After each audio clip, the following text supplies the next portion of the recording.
Today I'm going to talk about reactive architecture in Flutter, how to build reactive architecture which is to make your complex app. So this talk will focus on intermediate level of Flutter. If you are already using Flutter app, then you might be know that it will be easy to make a small app using Flutter, but if you have a larger app, then you need a better architecture to support that. So how many of you are using Flutter already? Okay, so that's a good number. And how many of there are Android devs? Android devs. Okay, so let's start with what is architecture, because we want to know the basic definition what the architecture means. So let's see what architecture. It's a software architecture referred to the high level structure of a software system and discipline of creating such structure and system. Each structure compromises software element relation among them and blah blah blah. This is the Wikipedia definition. After reading this, your reaction would be, अरे भाई कहना क्या चाहते हैं? मेरे को कुछ समझ नहीं आया. So architecture is nothing but separation of concern. You have to design your app in such a way that have a different concern. Each class should have a different concern. It should have one thing to do. Let's just take an example of in a house. If you are building a house, you have a different rooms, right? So one room will be your bedroom, another will be a hall, another will be your kitchen. So like in the kitchen, all the food stuff goes. So where the cooking happens. But if you try to cook your food in your bedroom, then it won't make sense, right? Or if you try to do the bedroom thing in your hall, then it won't make sense that either. So every room has its specific purpose, right? And if you are married and you are trying to eat on your bedroom, then you are gone. So you have to define some constraint. You have to define each class should have a specific property. If it's a kitchen class, it should only cook the food. It should not do making the bed sheet in the kitchen classroom, right? So that's the main thing in architecture, designing the architecture. This is the basic concept. So this is the expectation. When we tell that how you are going to build your architecture, this is your expectation that my architecture will look like this, a Tesla model car. But when you have a less knowledge about architecture and you start building your app, it's turned out to be this. So this is the thing you create when you don't have a lack of knowledge. So my talk want to make, keep a basic concept for architecture to provide you a basic concept so that you can design your app better. And this is more focus on Flutter. Now let's talk about what is reactive. So basically the meaning of reactive is listening to something and reacting to it. So that's all reactive is all about. I didn't get a better definition to explain how the React is, but you can. This is just a simple example that two friends are talking. एक बोलता है कि भाई उसका breakup हो गया तुझे पता है? वो बोलता है सही में क्या? अभी उसको कॉल करता हूँ. So this is a basic example. The person who is saying that breakup is done, it's a data stream, and the person who is listening कि भाई क्या हो गया and doing a call, it's a when he listened to the changes and doing something which is calling his friend. So this is what reactive is. Now let's get into the technical definition. The reactive is an asynchronous data stream. Asynchronous is what? Which is not synchronous, right? And it's mainly based on events, and whatever the events are which has been triggered by the data stream. Whatever the data stream is coming, the events are triggered by that. And it notify all its listeners. Whoever is listening to that thing, it notifies. Just like your WhatsApp group, everybody is listening, so it's notify everyone. Architecture in Flutter. Basically, there are three types of architecture in Flutter which are recommended. One is Redux, second one is ScopedModel, and the third one is BLoC. Redux requires a lot of boilerplate code, and it's an out of scope for this talk to explain. It requires a whole different talk around 45 minutes or 1 hour to explain Redux. So I'm not going to do that, and we already have a time constraint here. So Redux is out of the scope. Now we are going to explain what is ScopedModel. ScopedModel is nothing but passing the data to its children. Now if you have been using Flutter already, then you know how the UI in Flutter has been built. there is a parent in the top of that, and every parent have a children, and the hierarchy goes down from parent to the children and to the children. So it's very difficult if you are in the 5th level of that children to access the data to the parent. So this model defines that you can create or access whatever there in the parent level to the child, and from the child 1 to the child 2, or any child in between the parents.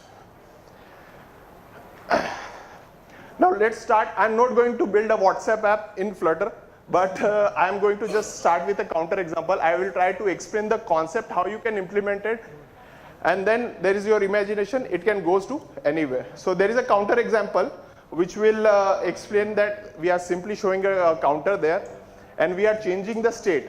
By setting the state change, we are increasing the counter, and that's all it do.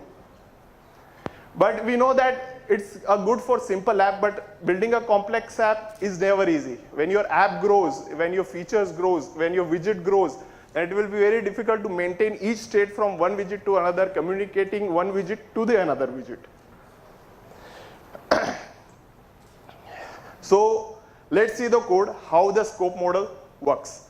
First, you have to add a dependency in the scope model. This is the version you have to define in your pub spec. Then you create a model. Like the counter, we have a counter variable which incremented and set the state each time. We'll define a class which is called counter model.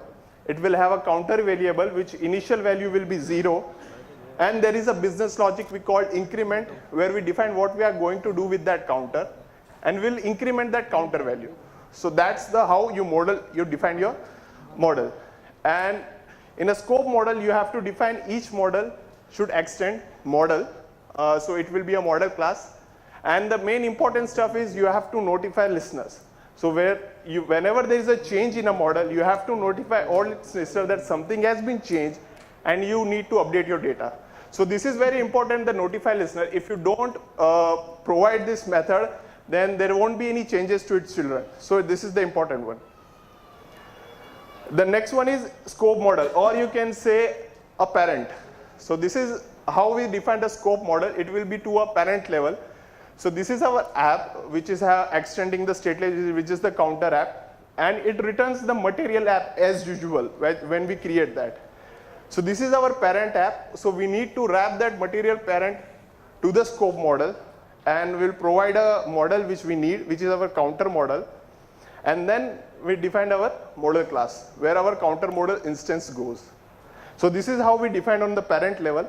Now let's move to the next, add to the scope model descendant. Descendant words sound really tough and hard to pronounce, so better we will go with a child. So scope model child. So this is how you define a scope model child. There's a scaffold widget. On the center, we display the text. This is how we display the text. Now we want to change this text. Then what we are going to do, whatever thing we want to change in scope model, we will wrap that widget inside the scope model. So we will wrap that around the scope model, and the scope model have a method which called builder, which provide a context, which is the build context, the child, and the model which we have defined in it, our parent, which is our counter model. So in this callback, it will return our text value. So whenever there is a change, it will trigger this class, and it will make the changes to the UI. Now update a scope model descendant. How will you update the child? So if we want to update a child, this is how we define. There's a scaffold, and as we know in the counter example, when clicking on a float action button, we increment the value, right? So on the float action button, we define like this. This is our float action button, normally how we define. And then we wrap that scope model descendant on the top of scope model descendant counter model. Now this counter model as usual have a callback, builder, context, and child. Now you can see that I got the model, so I can call the method model.increment there, which will increment the counter, and it will notify all the listen over there. So let's see a demo, how it works.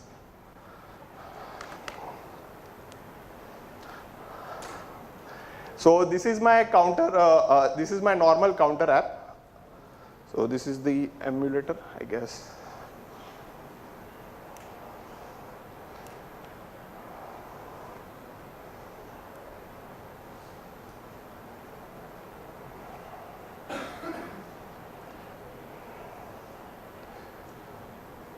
Okay.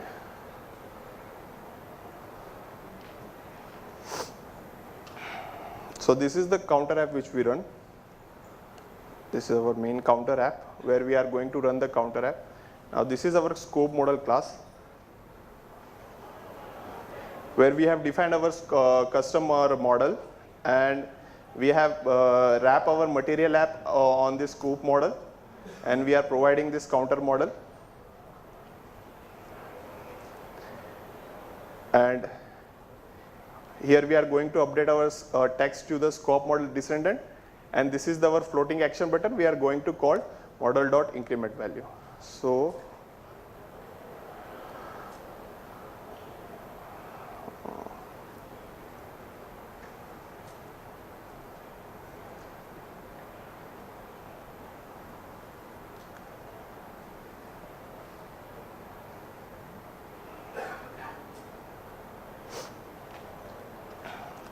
it will take few seconds. If you are using Gradle, then it will take 2-3 years. So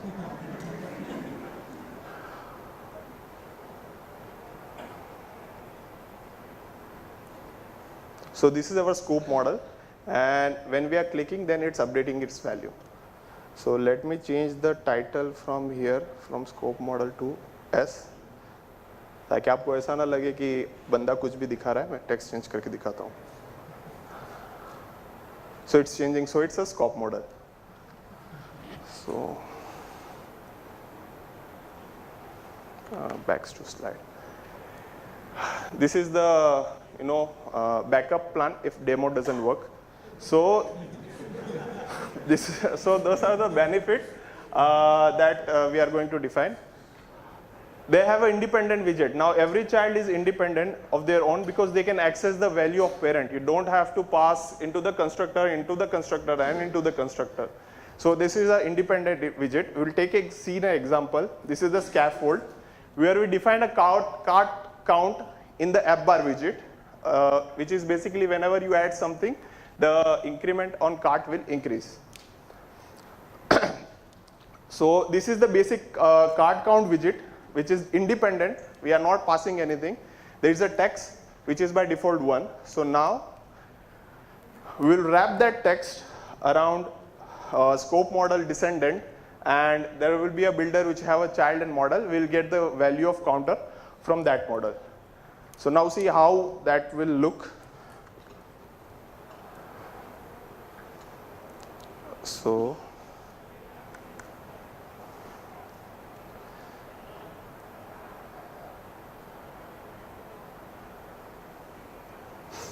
this is, we have a cart, and when we add the value, it's adding here also, and it's adding the value in cart as well.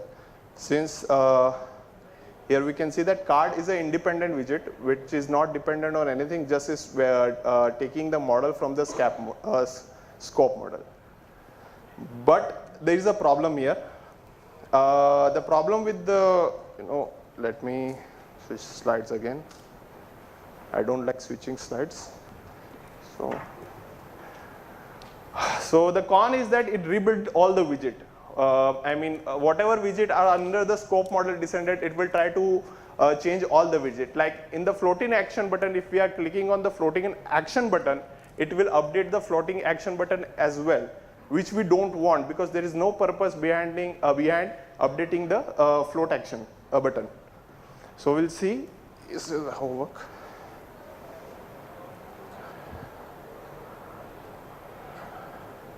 Now this is our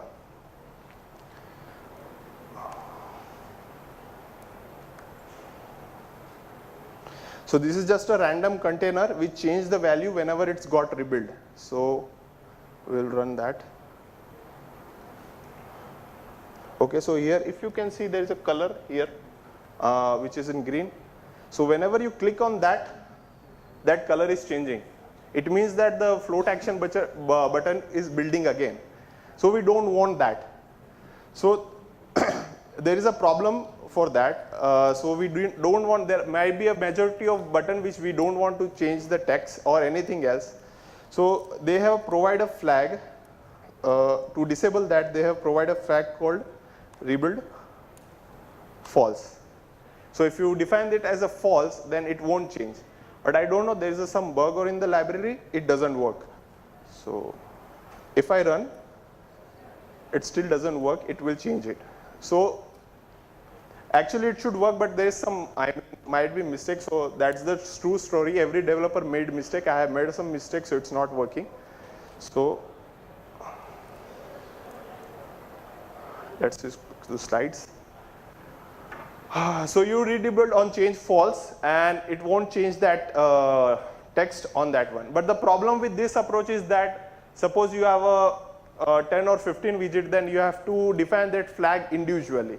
So it will be a developer overhead that you have to remember each where I have defined false and where I haven't defined false. So it will be a little difficult to understand, and if a new developer comes in, then there will be a question that why you have defined this, why you don't want to change, and all that stuff. So there's a better solution for this. It's called BLoC. The full form for BLoC is business logic component. I don't like the O small in between, but they have defined it. So business logic is nothing but define a business logic in your separate class, which makes your architecture UI independent, plus the business logic component heavily relies on stream. It's a platform independent. The first approach to introduce this pattern was that they are using into Angular Dark as well. So they want to create a same business logic model which can be shared between Flutter and Angular Dart. Environment independent, and they can have one or several blocks. Depending on the feature, you can have multiple blocks. About that multiple blocks, I will explain it later. Now let's understand what is stream. So the simplest example be like a conveyor belt which we see in the airport. The conveyor belt is a stream where it's moving concurrently, and the luggage baggage is a stream, a data which is controlled by the stream controller. And the people who are waiting for their luggage are called listeners. They are waiting for their luggage, and whenever they get that luggage, they will pick it up and run as fast as possible. So this is the simple GIF which will explain how it works. When the conveyor belt is rotating, and if you pass some data on that belt, it will transmit to the end, and whoever is listening, it will provide that data to that listener, and that listener will do something, or if you want to change a UI, it will change the UI. So let's see the code, how it implemented. First, we don't require any library specific. If you want to do more operation on stream, then you can include RxDart, but for a simple example, you don't need any library. First, you need to create a BLoC. BLoC is nothing but a simple class which we create. We just named as a BLoC so we can understand that it works on BLoC pattern. Not my BLoC class, it's a BLoC counter block. So int counter, which we said initially, and this is the increment counter wherever business logic goes. So we increment the counter whenever that method is called. Now to make a changes, you need to define a stream controller which handle the stream, whether you want to provide an input or whether you want to get an output from it. So that how the stream controller is defined. You need to remember that you need to define a broadcast which tells that whoever is listening to the stream can have a multiple listeners, and they can see the changes and make the UI changes. If you don't define the broadcast, then you can assign only one listener, and if you try to add multiple listener, then it will throw an exception. So basically in our architecture, we want that broadcast, so we define as a broadcast. Then we define a getter method which will get our stream. Now the controller dot stream is the output. Whenever there is a change, it will call back the stream, it will update the data on the stream. So we need to get that latest value of that counter. Now whenever the counter is updated, we want to provide an input which will be a sync. Sync is nothing but providing an input to that stream that something has been changed and this is the data. So we will pass that counter. And about the stream, you have to consider one main thing, that you have to dispose it as well. If the usage of stream is done, then you have to dispose it. Otherwise, it will lead to memory leak and all the stuff of problem. Now adding a stream, Dart inbuilt provide a stream builder. So we'll talk about what a stream builder is. Stream builder have a generic class which will have a key which every widget in the Flutter has. There will be a stream, you provide a stream on which stream it want to listen and update. There will be an initial data, might be what on the initial rebuilding of that widget what you want to show. And there will be a callback which have a build context and a snapshot of a data which has been updated. You can check whether the snapshot has a data, or if it has a data then show a list. If not, then you can show a loading as well. So this is the basic fundamental of how you define a stream builder. Now that adds the stream builder to our counter example. You will add that stream builder to only those widgets you want to change. So in our case, we have a text which we want to change when we hit a float action button and change the number. So this is how we define a stream builder. And then we will create our counter block, which is our class which we have defined it. Then the initial value will be 0. We'll start from the 0. And then we'll provide a stream. It will listen to that stream which we want to update. And there will be a builder. We'll have a context and a snapshot. So the snapshot dot data will provide the latest value of that stream, and you can update to the text. So whenever the stream is changed, it will call this builder method and it will return a new widget and it will have the updated value. Now how we will update that widget? It's just simple. As we have defined our counter block there and the stream builder which we already have defined, on a floating action button, whenever we press on press is been clicked, then we will call increment block dot increment counter, which will increment the value of that counter. It will add to the sync and it will update the stream. Now let's see how the counter block look.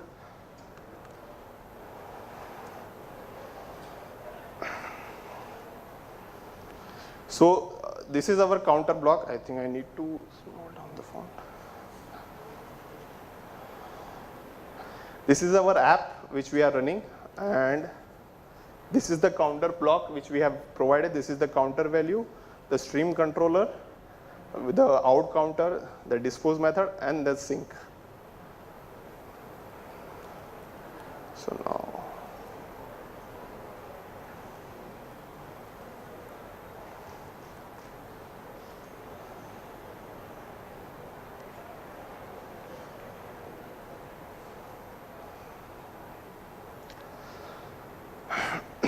so it's building, and I hope it works fine. So this is the block. So I have already provided the random container. So whenever you click, the value of the counter will update, and the float action button won't get rebuilt because we are not wrapping around anything. So it will maintain its state. So we will provide a stream builder to only those methods who we want to change.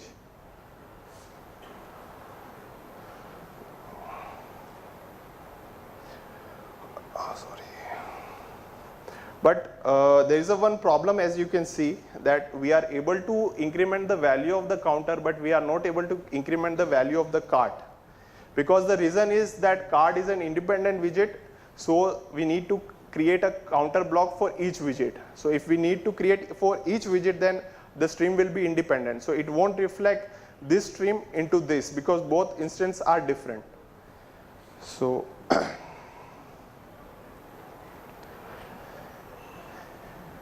so need to create block for each widget. That's the problem. So to have a better solution for this, we'll use a block provider. It's just nothing but a wrapper implementation for block to maintaining the instead of a parent to its child. Kind of a alternative model of a scope model. So the person from this DDA Booleans, there's the person who provided this solution. He has an amazing blog. You must read it. Most of my example from his blog itself. So this is how you define a generic block provider which have a class and it extends the stateful widget. The reason behind using a stateful widget is that it provides a dispose method so that whenever I don't want that, I can close my stream from there. It have a constructor. It will take two values, which is the child. One is the widget and one is the generic class, which is our block. And as you can see from the top defining, the generic class extend the block base. So it should have a block base class implemented. So what is block base is nothing but an abstract method which have a dispose method. And we implement that block base in that, so we can have a dispose method, and whenever this dispose method is called, we can close the stream. Now how to implement this in app? This is our parent app, which is the material app. We'll wrap the whole widget around the block provider, which will take two values, the block and the child. The child is our home page and the counter block, which we have defined it earlier. So when you have a home page stateless class, you can access it using the context method, like builder provider dot off, and you provide the context, it will return the counter block which we have defined in our parent. If we have a card count example which have another widget inside the another widget, which is a second level widget, we can access the block from there itself. So this thing will provide a single instant throughout one parent to all its children. So we can access it anywhere. So let's see how it looks.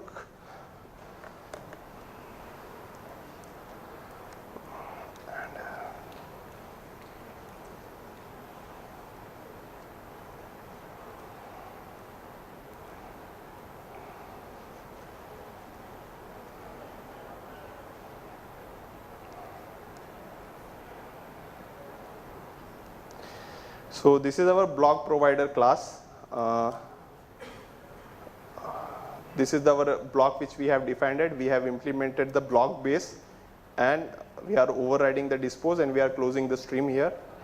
Nothing fancy here. And this is the dispose, and this is the block provider, which is the heart of this block pattern. Block provider which explain the block and the stateful widget. There is an implementation of how it takes the internal widget, its parent widget, which we have defined it using an ancestor widget of exact type.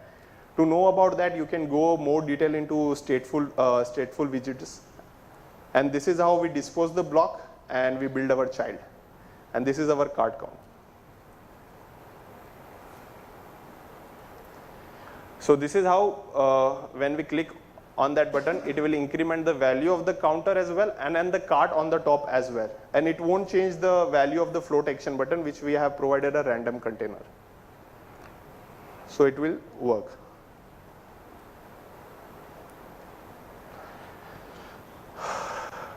This is again a backup plan. And this is how the all structure will look like. When your app starting to grow, you will have a more widget. There will be a widget will provide as an input, and there will be a widget will have an output. So this is how it look in a a small way, that there are widget who will provide an input to your block class. It will change the state. You provide your business logic, and there will be a stream who is listening to that data. So whatever data is changed on the stream, it will update that widget. Now, if you want to go little bit more complex app, I have created an app called What to Do, which I believe is that if you want to learn something new, or if you want to experiment something with new, try to create a real case application which have a real world usage. By using a simple example, you can learn the basics, but if you want to really know how the framework is scalable or maintainable, you should create a real use case app. Which is I have created What to Do. I came with that idea that I have nothing to do, so I was thinking what to do, and I have created an app, What to Do. So this is the app which create the task, simply create the task which have a date and a priority and all that stuff. And it can create a project and label. You can assign your task to any project and any label. So this is the real scenario app which work pretty well. So how its implementation look like? This app is little bit bigger than what we usually see the example in the Flutter. So how its structure will look like? I don't know whether you are able to read the slides. Are people awake here or? Okay. Yeah. Thank you. So this is how we defined our app database, which will have multiple modules, label, project, and task. And each database will have its own block where I have stated that there can be a several block. Each feature will have each block. So there will be for label functionality, there will be a label block. For project, there will be a project. For task, there will be a task. There is a add task block which depend on all three, so it can use all three block as well. And there is a home block which is not independent on anyone, but it is used as an, if you have been doing Android, then you will be knowing the application class, which is a singleton running throughout the whole app. If you want to do something throughout the whole app, you put that into application class. Somewhat the concept of that, we use a home block, which is have nothing but passing the event between the parent and children. It doesn't have any that much of logic. So you can have an alternative solution for home block as well that you can use as a passing event between different widgets. So this is the project base, and this is how I have defined the widget. There will be a home page, home block for home page, and that home page will have a different screen like side drawer, task page, task completed page, and add task screen. So each will have its own block. Now consider that there is a side drawer. In the side drawer, I show the list of project and list of label. So when I click on that project or that label, I want to filter the list on the home page. So what I did that I have used the BLoC provider, and that BLoC provider home block can be accessible to that project page as well. So in that project page, you can access that block and you can update the value on the home page. And that widget can have more widget inside it. So these are the resources you can use for the blog. The scope model, which I have given the scope model library, which you can get from the PubSub. What to do app, the link for the app, and scope model example, which I have showed, BLoC example, BLoC provided example. And if you want to know more, you already know the channel MTech Viral. It's already viral, and you can check it out on YouTube. It will have more details on that 3 pattern as well. You can learn Redux from there as well. So thank you, and yeah, that's it. Before going down, I think this is my last session. So actually, this is the picture from the last GDG. So I want to thank the GDG Ahmedabad for giving me this opportunity to talk over here. Thank you, the Paresh sir, and thank you to Drumil to give me this opportunity. So the thing is, there's been a trend. I mean, trend is going on from the last week that my DevFest story, which are people are sharing their story, what they did in the last DevFest and what they are doing now. So I didn't write any blog. People have written blog and made the videos. Congratulations to them to winning that competition. But I'm going to share just my story. What is my story? So last year, I was here in this photo as a attendee. Me and my friend Bhavik is here. Where is Bhavik? I think he's not here. Okay, he's doing something. So we both were here last year as an attendee, and as after 1 year, we are attending here. We are coming as a speaker here. The thing is, I'm just saying to not. नहीं खुद की तारीफ के लिए नहीं कह रहा हूँ, but the thing is, people who are sitting here have an opportunity to the next year to come as a speaker here. So they have a very good chance to being a speaker. You have a whole 1 year. You can prepare yourself. You can create a blog. You can create your GitHub link. Try to speak as much as possible. Goes to meetup. GDG Ahmedabad is a very good meetup. They have organized meetup every monthly and weekly. Go there, talk to people, communicate, and just build your skills. So next year you might be here as well. So just that, I want to share my story, and this is my website. You can go to the detail for my website, and if anyone have any question, yeah. So as you mentioned in scope model that by one tag you can restrict. you can restrict stateful widgets to be rebuilt. So as I learned that stateful widgets will be rebuilt when any action will be performed, and their parents will also be affected. Yeah. So my question is, by that tag, that you can restrict only that child widget or the parent widget also? Good question. The thing is, wherever you wrap that model to that widget, it will rebuild that widget only. If you wrap around this text, it will rebuild text only. The thing is, whatever I have shown in an example, there are all stateless widget. There is no stateful widget. For scope model, I found one, I think, or not. I think it was stateless widget, I guess. Okay. So it was stateless widget, and the home page was a stateful widget, but the widget which we are changing can be stateless. Yeah, you are right. So it was a stateful, but it will update only the child widget, so it won't update the whole parent widget. So that's the advantage over normal state. Thank you. So please ask questions, because questions will be rewarded with Flutter stickers. So thank you for asking questions. Anything else? Yeah.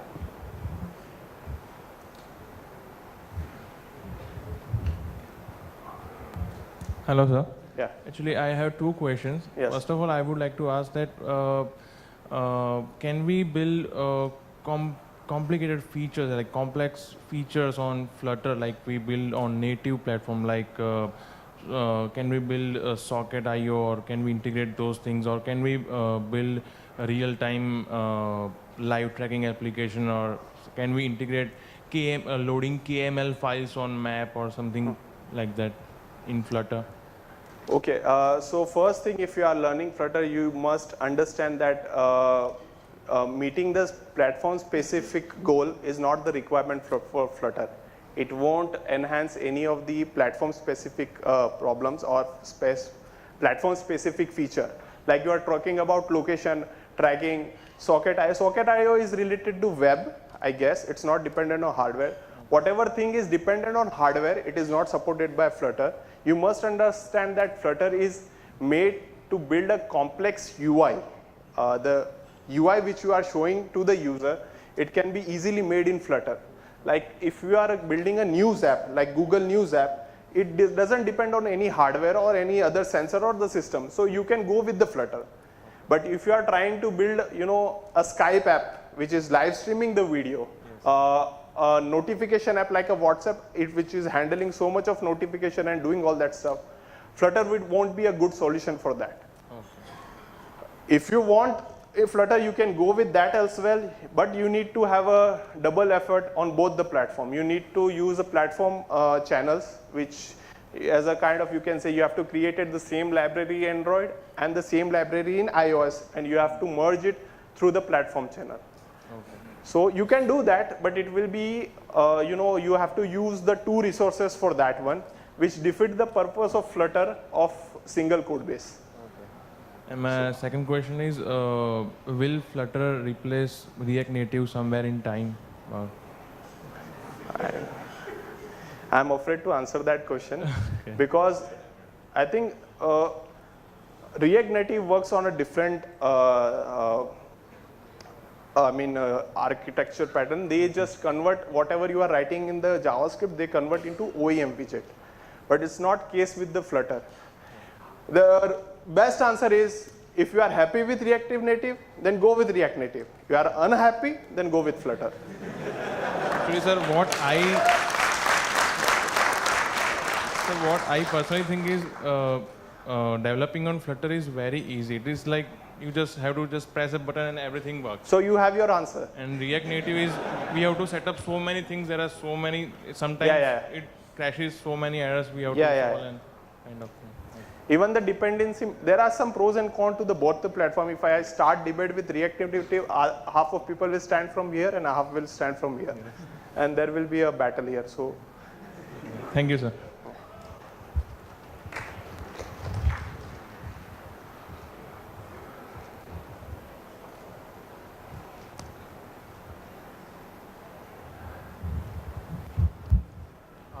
Hello. We have three models, the Redux, ScopedModel, and another is BLoC. So in terms of complexity, which one is better to use? I find BLoC easy compared to ScopedModel, and Redux have a lot much of a boilerplate code. You have to define. Because I personally use Redux, and it is very complex. Yeah. It's very complexity. So if you are using Redux, use Redux. So which one will be the BLoC is the easiest one. Before implementing that what to do app which I have defined, it was earlier just the state management, just simple state everywhere. Okay. So I tried to come up with a solution which will remove that problem for me. So at that time I goes into the same dilemma you are in right now. I went from the same thing, whether I should use Redux, whether I should use Scope, or whether I should use BLoC. Okay. So in the end, when I tried all of the three, Redux have much more of boilerplate code, and ScopedModel have that build faults and all that problems. Plus, the BLoC has one more advantage over all that three, that it's reactive and it supports the stream. Okay. So if you add the RX.Dart library over that, you can do much more operation on that one. Suppose you have a 4 or 5 method, I mean, if you are calling one method and you have to call to the 4 database differently, then you can call that 4 database aligned to the zip operator, and you can provide a one stream over there. But if you want to do with the ScopedModel, it won't be possible. So you have to, if you want to do some kind of operation, then you will go to that pattern for that BLoC. So I personally find BLoC very easy. And even if you have building simple app and you don't want that much stream, then you can remove RX.Dart application as well. Okay. Thank you. Great question. Can we use one or more BLoC together? Yeah, that's what's my last example. It was having 4 blocks. So you can use more than one. It's like an instead, or we have to call in a different way? Sorry? It's like an instead, or we have to call in a different way? It depends how your UI is. You can define nested as well, and you can define independent as well. Even you can define 2 blocks communicating to each other as well. But it will defeat the purpose of BLoC, because the BLoC should be independent, and if you are communicating between those two, then there is some flaw in your pattern. So yeah, you can use nested as well, and you can use independent as well.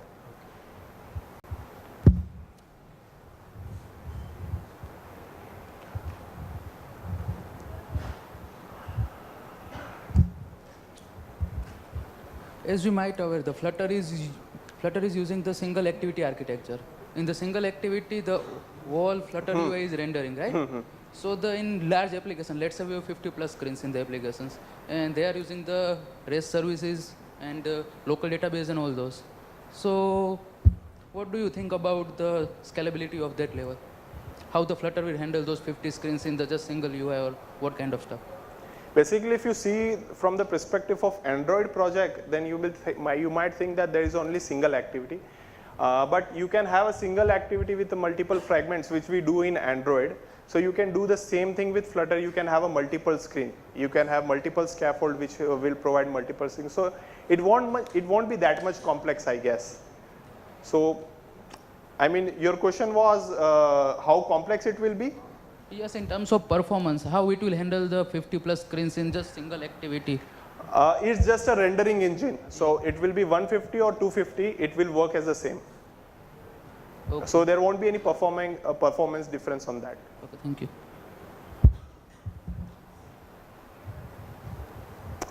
Okay, any more questions? Okay. Yeah.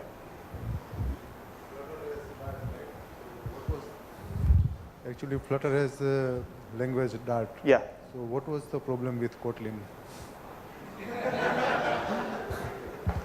I don't know. What is the problem with Dart?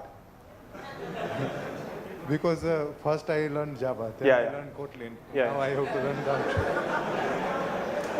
So actually language is not the problem, learning is the problem.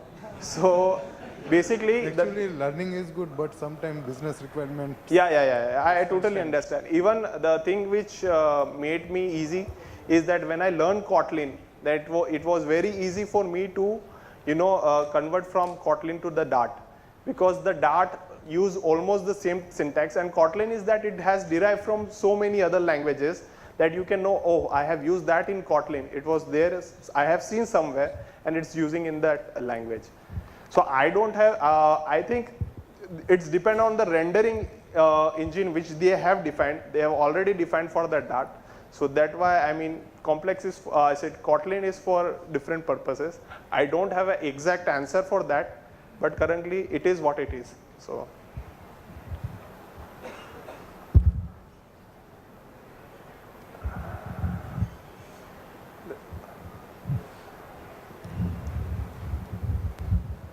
Can we combine the code? Matlab, I mean to ask, I have a 3-4 activity in Android class, pure Android activity, and then I redirect to Flutter activity. So is it a better way or not? Depending upon the use case. I mean, how your app is been designed. If your existing app is in Android, already have in Android, and you want to create one component in Flutter, then it will be better from going from Android activity to that Flutter activity. But if you are starting from scratch, that will better to go with the Flutter itself with a single activity.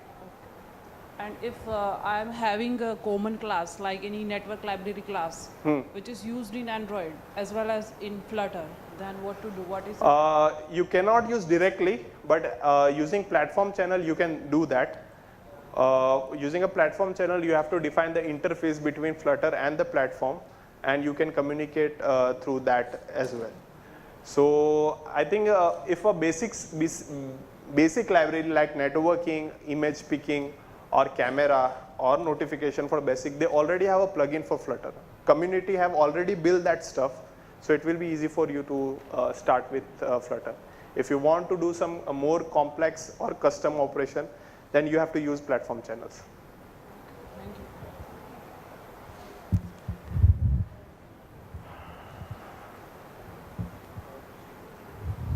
It's not a question, but I would like to thank on writing the article that was relative and linear layout for Android developers who are developing for Flutter. It was really helpful. Yeah. Thank you. Thank you. I'm glad it helped someone. Please. Okay. Yeah, it's my last question. Yeah. Sir. So as you said that the BLoC is used for the, like, if you want to write some logical in that BLoC base. So can we do some like UI stuff in a BLoC also? It is a big no. You can't do any, you have to not do anything in BLoC related to UI. It's just, it should communicate to stream only. Even if you go to more deeper understanding of the BLoC, even you are displaying the text on the Flutter, it should not be statically typed in the Flutter. It should come from the BLoC. If you go into more deeper level. So the UI part is different and the BLoC part is different. Yeah. And the validation part also in the Yeah. BLoC. Right? Yeah, it can go to the BLoC. Thank you. Okay, thank you.